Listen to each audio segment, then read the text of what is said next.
Well, grace and peace. Hey, everybody. I'm Paul Desai, pastor at Sandy Hook UMC. It's good to be with you today on this Wednesday. So I have a few things I want to share with you and some updates on some things. First up, just again, another big thank you. Um, Sunday was overwhelming to me to be back in church and to be able to preach again.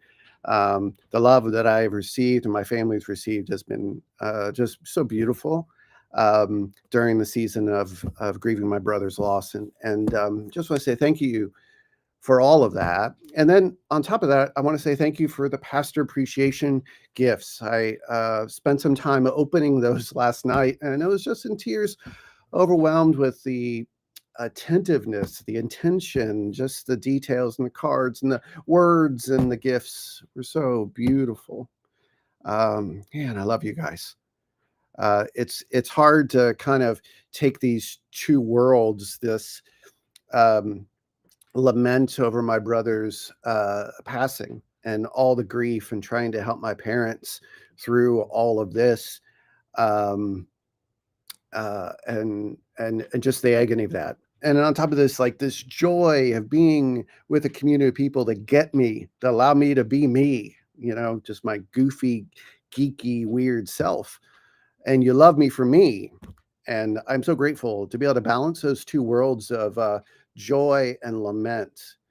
And I share that with you today because I think that's what all of our lives are like. We're oftentimes dealing with joyful things. There are things in our life that goes well, but then there are things also that we're struggling with. And struggling with in the sense of whether it's loss or there's suffering or sorrow. We're in the valley of the shadow of death, or maybe it's relational difficulties or financial.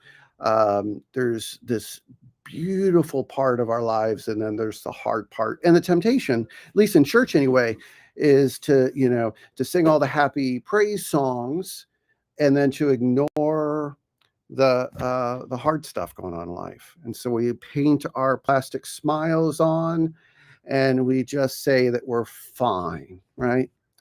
But this church is so beautiful because you have created a culture in which we can just be ourselves, and we can share in the great things that are going on in our lives and in our church, but also we can cry together as we suffer through things. And so anyway, I just want to say thank you for being with us during this grieving season.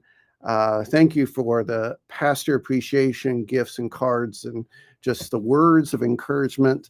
My love language is coffee, of course, but my other love language is words of encouragement and hugs. And so those words that you've written are just mean so much to me.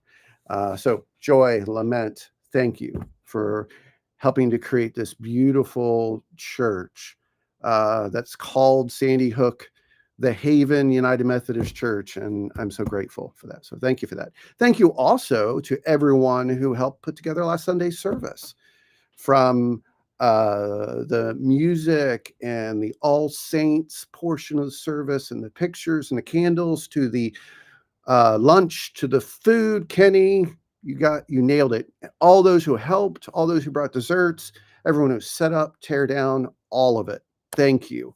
It's just a beautiful Sunday.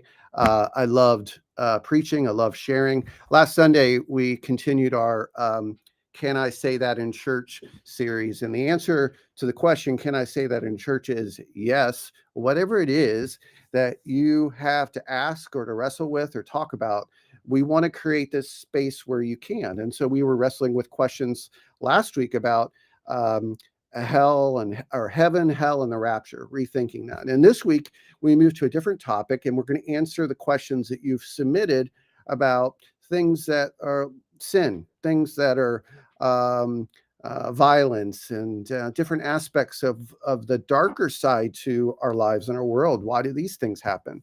So we're going to talk about that. And then the week after is salvation. And then the week after that, last Sunday of the series, is all about relationships, marriage, and things like that. So anyway, this week is sin, next week is salvation, and the week after is relationships. So wanted to give you an update on that. If you have questions, you can still send them in. Send them to me. And I'll share them with Amy, and whoever is preaching or answering, wrestling with, we'll make sure to try to answer those the best that we can. And if we did not do a good job answering your question, just let me know, because obviously we only have so much time to do that. So I'm more than willing to answer your questions via email or whatever. One last thing to share with you is we have this really special event coming up. We are partnering with The Point in Seymour. The pastor there is John Gibson, who is a really good friend of mine. We pastored together in Ohio. We had a partnership, his church and my church, and we wrote sermons together. We're just really good friends. And he moved here maybe 2 years ago to pastor The Point at Seymour. And both of us have had great experiences reading and getting to know Brian Zond.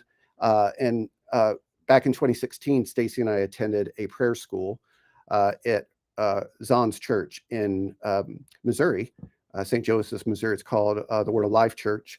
And we just really wanted everyone to experience it. So we're bringing him in, and we're having this event on Friday, November 21st in the evening, and Saturday, November 22nd in the morning, 2 parts. And you can come, it's free. You can come for whatever.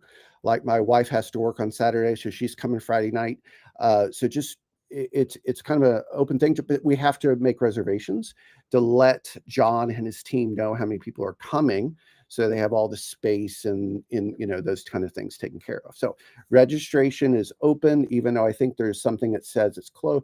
Just register or let me know that you're coming, and I'll forward that information over to John. Let me know if you have any questions about this. Prayer school is amazing. It was revolutionary for both Stacy and myself, and many people who I've recommended to go to the prayer schools have come back transformed, not because of anything Brian has to say, but just the Holy Spirit does something really beautiful when we stop from our busyness, craziness, and focus on prayer. I am sure there's other things that we could talk about today, but I've talked long enough.